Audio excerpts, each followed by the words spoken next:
Kuifunga Yanga ni never, haitatokea. Narudia tena, kuifunga Yanga ni haitatokea. Kuifunga Yanga tena haitatokea. Kwa nini mchungaji anasema hivyo? Sasa hivi shakuwa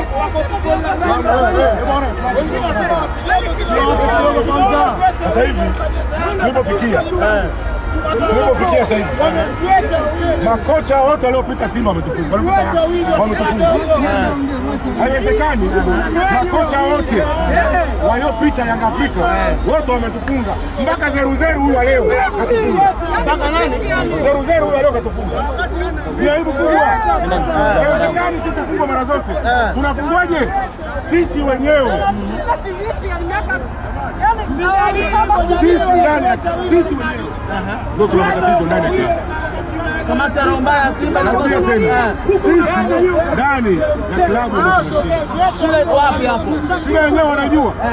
Na shida hiyo tunaendelea kuikumbatia. Tutaendelea kufungwa mara 10. Kwa sababu mpaka sasa hivi tumefungwa mara 6. Kama tumefungwa mara 6 bado mara 4. Kama tumefungwa mara 4, mara 6, bado mara 4 au mara 10. Hiyo ni shida ya mtu mmoja au kikundi cha watu. Narudia tena. Leo ni kutajia wachezaji ambao wanacheza timu kwa. Nisikilize mimi, nisikilize mtu yote. Mpanzo leo kacheza timu kwa. Na tunajua kwa nini kacheza timu kwa. Kwa nini? Tumia hiyo Ramadhani. Leo hii beki mwingine leo umia. Umeona bwana? Ndani ya Simba Sports Club anajua kwa nini kaumia. Yeye mwezi kujua Simba inakujumua kwa kutumia akili sana. Sasa kodi ambayo ya kuifunga Yanga, hiyo kodi bado haijatoka. Na hiyo kodi itaendelea kutusumbua na Simba. Hiyo kodi itaendelea kutusumbua na Simba. Hii ni laana. Simba atokee umwe. Haijawahi kufungwa mara 6 mfululizo. Ni aibu kubwa. Tunafungwa na Yanga mara 6 mfululizo. Ni aibu kubwa. Leo hii nilikwambia kitu moja. Tukaachiwa sisi. Klabu bingwa tunaenda robo mpaka nusu. Unaelewa? Ubingwa wa ligi tunataka kucheza. Lazima tukutane na Yanga. Ukifunga Yanga ndio unabeba ubingwa. Na password ya kufunga Yanga bado tunao sisi. Haijafunguka hiyo password. Na hiyo password ndio wana Simba leo wamenunua jezi. Wamependeza. Kuanzia Simba Day. Furaha wana Simba ni Simba Day. Kisha baada hapo hakuna furaha. Furaha ya pili ilikuwa tumevaa nguo mpya. Ambayo ni ipi? Hii jezi ya Jairuti. Leo tufurahi, lakini umeona mipango ya watu ambao wanapenda pesa. Kinachoumiza ni pesa. Kuna mlango wa nyuma unatumika, unapenda pesa. Huo ndio unaotugharimu wana Simba sisi. Kwa hiyo itoshe kusema kwamba Engineer Hersi ni mtu wa mpira. Kwa Engineer lazima umpe pongezi. Mbinu anazotumia sana anafanikiwa. Mbinu anazotumia Engineer anafanikiwa. Na kama anafanikiwa, ataonekana mtu wa mpira. Kwa sababu haiwezekani mechi kama hii ya leo tumeishika sisi, tushinde sisi, tunafungwa sisi.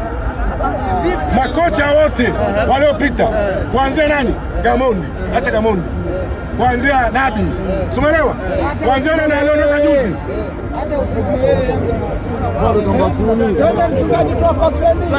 Masunarudia tena. Makocha waliopita 6. Nasema hivi, makocha waliopita Yanga wote wametufunga. Na leo wamezililisha. Zeruzeru naye katufunga. Hawajui mpira. Zeruzeru naye katufunga. Bali hata kama Zeruzeru sikikuwepo tunafungwa tena. Maana password hii ya Simba kufungwa tunayo wana Simba wenyewe ndani ya klabu ya Simba. Ndio maana tunateseka. Wana Simba leo wanalia. Haiwezekani mara 6 mfululizo mnafungwa kila siku. Kama ni mke talaka sitafunga. Kama ni mke talaka sitafunga. Haya ni msimamo hapo hapo. Wewe useme unazungumza. Kama ni talaka sitafunga. Haiwezekani mara 6 sisi wana Simba tunafungwa mfululizo na watu wanaondoka, wanatoka hapa wamefurahi. Hii ni aibu na laana kwa sababu ya Simba. Nembo ya Simba hii inafungwa mara 6 na Yanga, alafu watu wanaondoka wanafurahi tu. Hiyo sio sawa, haijakaa vizuri kabisa. Mimi roho inaniuma na nimekasirika, na mimi kesho nitatamka neno na hilo neno litatikisa klabu ya Simba. Kuna namna waamuzi wana ujumbe. Nasema hivi, kesho nitazungumza na klabu ya Simba itatikisika hivi. Waamuzi walikuwa fair leo. Nasema hivi, sasa refari wewe umefunga mangapi akakataliwa? Ili mlaumu refari. Tulishi maamuzi Yanga ameshinda nje ya uwanja. Wewe ufunge magoli akataliwa.